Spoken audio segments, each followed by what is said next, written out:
Olá pessoal, esse vídeo de hoje é mais direcionado aos educadores de uma forma geral, a professores de qualquer área que estejam interessados a estudar um pouquinho mais sobre metodologias ativas, que estejam interessados em deixar suas aulas mais dinâmicas, transformar o aluno em protagonista, ter algo mais prazeroso, aulas que realmente tenham significado, que seja alguma coisa significativa para o aluno. Bom, começamos então falando um pouquinho sobre conhecimento,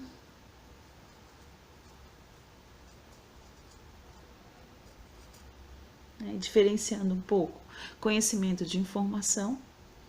Vamos falar um pouquinho sobre escola, de uma forma geral.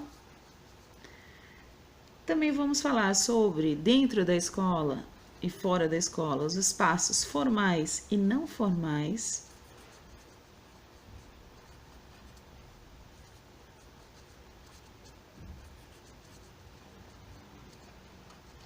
Como já foi falado, também vamos falar um pouquinho sobre aprendizagem significativa.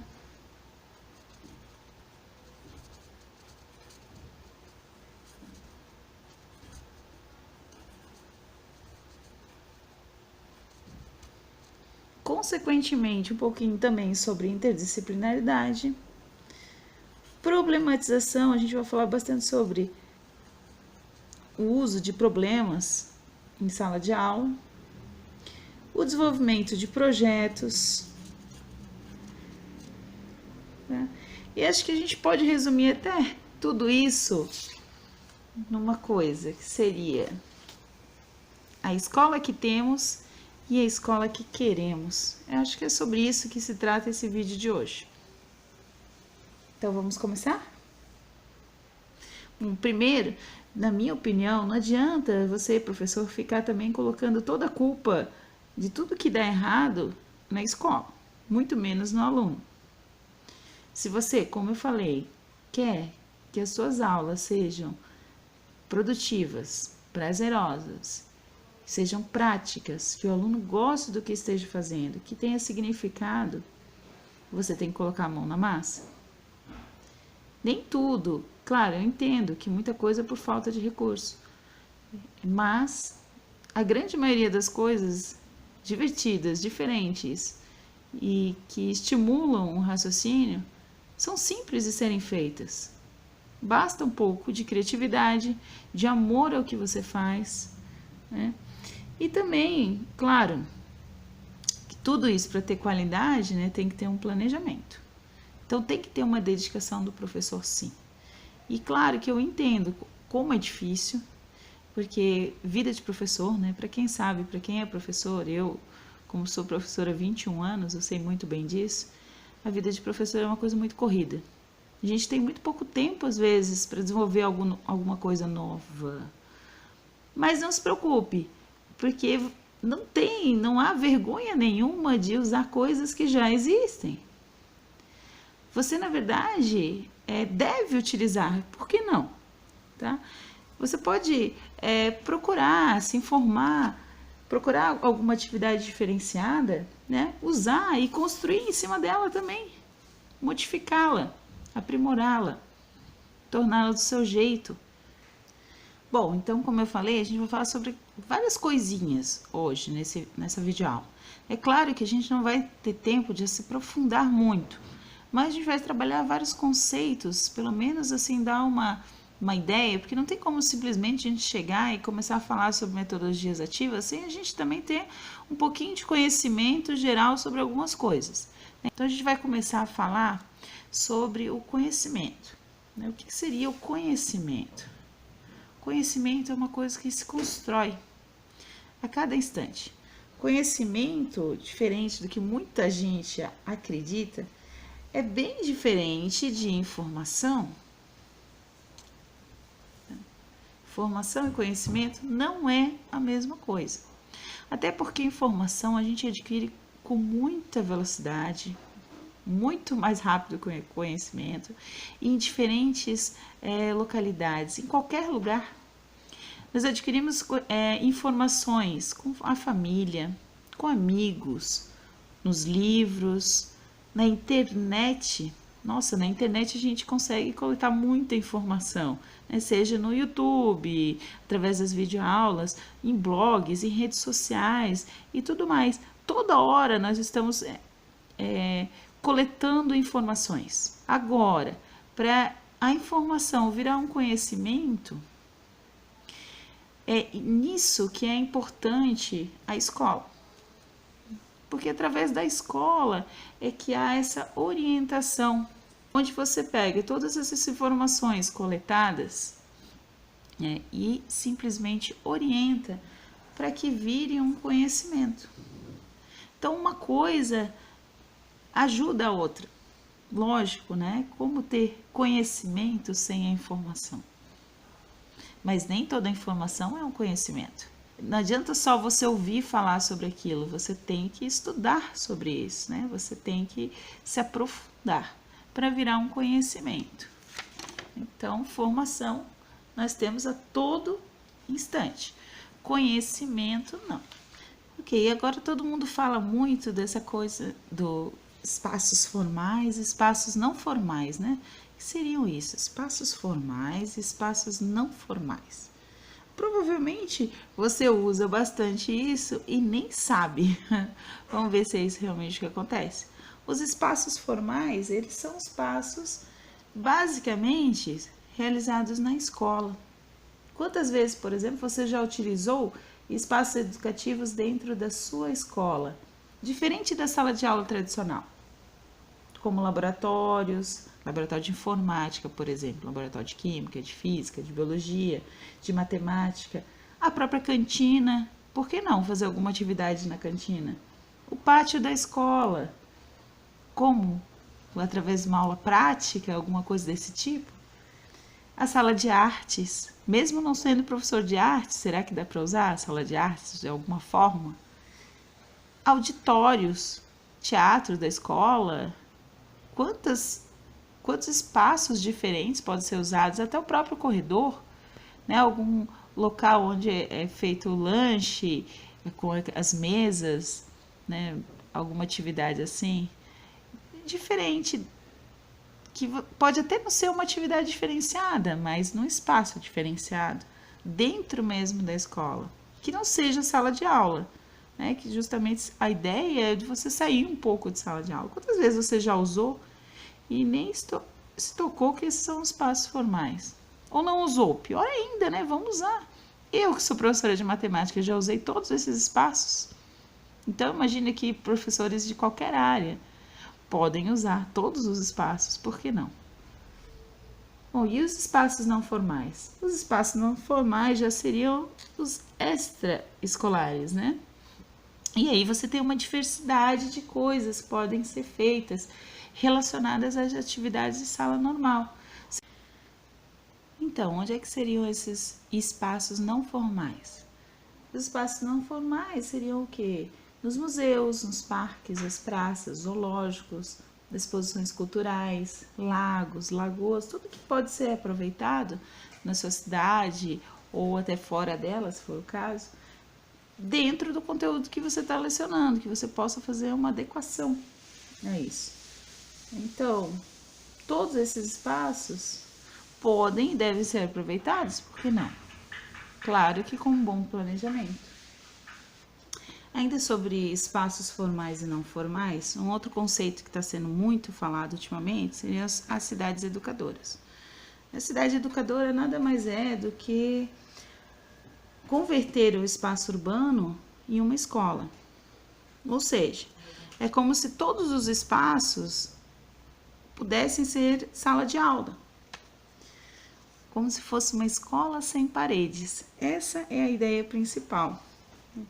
Então, você pode utilizar manifestações culturais da cidade se apropriando do que é significativo para a comunidade, resgatando através disso alguns valores e aspectos locais mesmo, né, da sua cidade, da sua região. Isso é muito interessante, você pode fazer várias atividades dentro dos conteúdos que você está trabalhando, envolvendo a sua cidade, né? como é que a gente pode fazer isso? Bom, de diversas formas. Então, alguns exemplos, né, de como utilizar a cidade como uma cidade educadora. Através, por exemplo, da construção histórica, né? Pensar um pouco na história do seu município, na questão da imigração, né? Como é que foi feita a colonização da cidade, a tradição, a cultura do local, e tantos outros aspectos históricos, geográficos relacionados à cidade, que você pode, por exemplo, aproveitar o aniversário da cidade e trazer essa discussão para a sala de aula. É uma coisa muito rica de ser feita. Dá para fazer um trabalho legal com os alunos, né? Através de pesquisa e assim por diante. Outro projeto interessante é a questão da sustentabilidade. Você pode fazer uma reflexão sobre o que pode ser melhorado na sua cidade, procurar essas melhorias, promovendo o engajamento dos alunos em práticas ecológicas, coisas desse tipo, né? É um tema bem falado atualmente, então sempre é interessante envolver os alunos nesses temas. Uma outra coisa também que eu acho particularmente interessante é observar as condições envolvendo os deficientes físicos na cidade. Será que existe acesso aos deficientes físicos na sua cidade? Há rampas na cidade? O acesso é facilitado? Os ônibus são adaptados? O que é feito para essa parte da população? Então, são só alguns exemplos de que você pode estar trabalhando em sala de aula. E outras coisas bem até banais, você pode falar sobre o tráfego da cidade, sobre alguma manifestação cultural, alguma festa particular do seu município, como praticamente toda cidade tem, né, alguma coisa, festa da tainha, festa da marejada, e coisas desse tipo, né? Por que existe essa festa? Qual seria a temática? O que tem a ver com a cultura, com a imigração, né? A colonização do seu município, coisas desse tipo. Inclusive, você pode fazer uma aula prática com os seus alunos, levá-los a campo. Dá para fazer tanta coisa aí usando os espaços formais e os não formais. E você está ajudando até os seus alunos a conhecer melhor a sua cidade. Mas tudo isso só funciona se o professor der um significado para a coisa, né? Ou seja, para que se torne uma aprendizagem significativa. Se não tiver significado, não fica interessante também para o aluno, né? Tem que ser alguma coisa que tenha realmente um significado. Não simplesmente vai ser feito porque houve a oportunidade, vamos fazer, mas não tem ligação a nada do que está sendo feito, né? Então não tem uma relação significativa, não compensa. Eu acho que tem que oferecer contextos próximos à realidade do aluno, isso é uma coisa importante.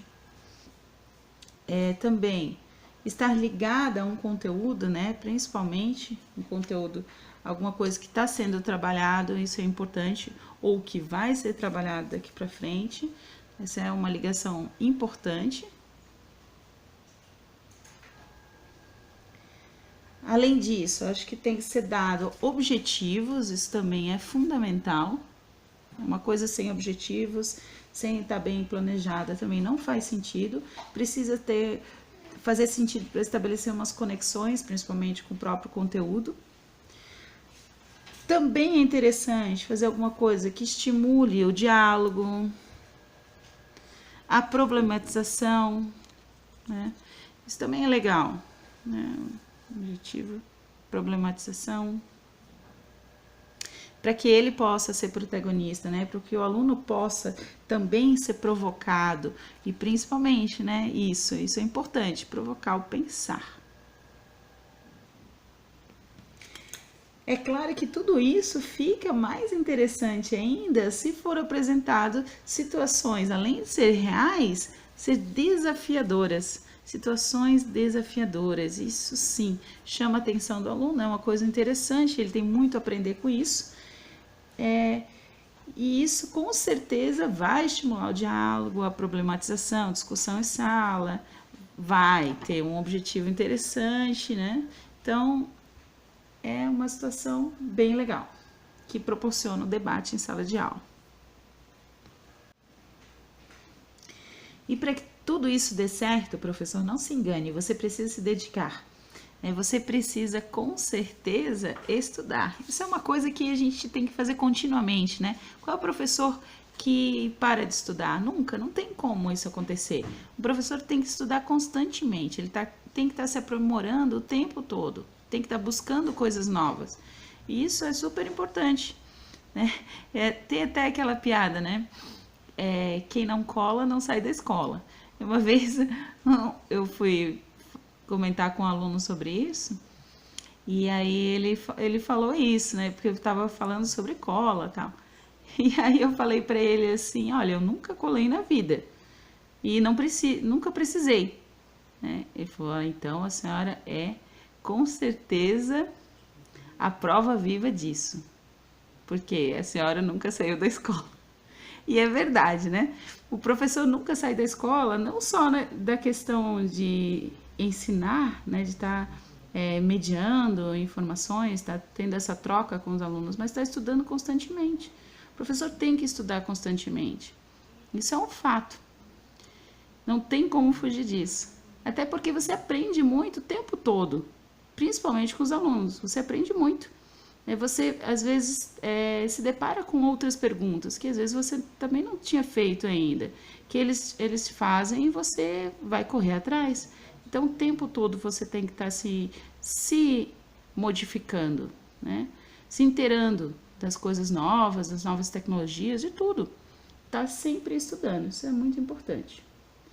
E com isso, né, você precisa se dedicar também a um bom planejamento, isso é fundamental. O planejamento é a chave mestra do professor. Através dele, você vai descrever todos aqueles objetivos, né, que já foram comentados antes, que são importantes, os objetivos, com certeza. E também dá aquele significado que também foi comentado antes, né? Então, o significado para a coisa, né? Por que você está explicando? Para que você está trabalhando, né? E nada adianta você simplesmente lançar lá um filme se não tem nada a ver com o conteúdo que você está trabalhando. E aquilo não vai ter significado nenhum para o aluno. Vai ser só mais um filme e ele ainda vai ficar falando mal de você pelas costas, porque o professor pode até na hora ser bonzinho, porque ele está passando um filme legal, mas não tem nada a ver com o conteúdo. Daqui a pouco ele vai estar se dando conta disso. E ele vai estar comentando, poxa, aquele professor é matão, hein? Só fica passando filme para não dar aula. É o tipo de comentário que a gente ouve direto, que não faz realmente sentido. Que adianta você passar um filme que não tem absolutamente nada a ver com o conteúdo que você está trabalhando? Se quer passar um filme, ótimo, passe alguma coisa de acordo, que seja realmente proveitoso para o aluno, que seja interessante para o que vá complementar aquilo que você está lecionando. Isso é importante. Deixar claro o envolvimento com o conteúdo, isso é fundamental. O aluno tem que saber o que está acontecendo, por que ele está vendo aquilo, por que essa aula prática, para que isso, né? Por que você tá fazendo uma coisa relacionada a um jogo, né? Esse jogo, o que esse jogo tem a ver com o conteúdo? É fundamental que ele saiba disso. E principalmente quando você der algum trabalho para ele fazer, também tem que estar bem claro para ele os objetivos do trabalho e os critérios também, os critérios de avaliação. Nossa, isso é uma coisa muito importante. Ele tem que saber como é que ele vai ser avaliado. Tá? Não só na prova, quando você coloca lá entre parênteses o valor de cada questão, mas o trabalho. Eu vou fazer uma história em quadrinho. Ótimo, uma história em quadrinho muito legal. Vou fazer uma história em quadrinho sobre a história de alguma coisa. Ok. E quais são os critérios que vão ser usados na avaliação? Quanto que vai valer cada item? Deixe isso claro para o aluno, para ele saber também o que exatamente ele tem que fazer.